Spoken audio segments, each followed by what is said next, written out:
ನನ್ನ ಹೆಸರು ರಾಜ್ ಸುಲೋಚನಾ ಅಂತ. ನನಗೆ 63 ವರ್ಷ. ನಾನು ಬೆಂಗಳೂರಿಂದ ಬಂದಿದ್ದೀನಿ.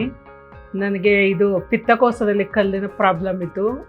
ಎಲ್ಲೆಲ್ಲೋ ತೋರಿಸ್ದೆ, ಆದರೂ ಏನು ಗುಣ ಆಗಲಿಲ್ಲ. ಈಗ 2 ತಿಂಗಳಿಂದ ಗುರೂಜಿ ಹತ್ರ ಟ್ರೀಟ್ಮೆಂಟ್ ತಗೊತಾ ಇದ್ದೀನಿ. ನನಗೆ ಎಷ್ಟೋ ಪರವಾಗಿಲ್ಲ, ಅದು ಏನು ನೋವು ಗೀವು ಏನೂ ಇಲ್ಲ. ಇನ್ನೊಂದು ತಿಂಗಳು ತಗೊಂಡ್ಮೇಲೆ ಪೂರ್ತಿ ಗುಣ ಆಗ್ತಂತೆ ಗುರೂಜಿ ಭರವಸೆ ಕೊಟ್ಟಿದ್ದಾರೆ.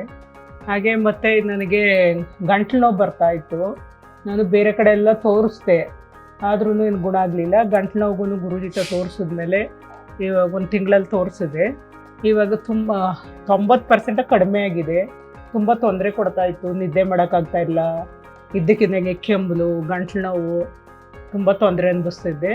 ಇವಾಗ 90% ಕಡಿಮೆ ಆಗಿದೆ, ಏನು ಗೊತ್ತಾಗ್ತಾ ಇಲ್ಲ. ಅದರಿಂದ ಗುರೂಜಿಗೆ ಎಷ್ಟು ಥ್ಯಾಂಕ್ಸ್ ಹೇಳಿದ್ರು ಅದು ಸಾಕಾಗಲ್ಲ.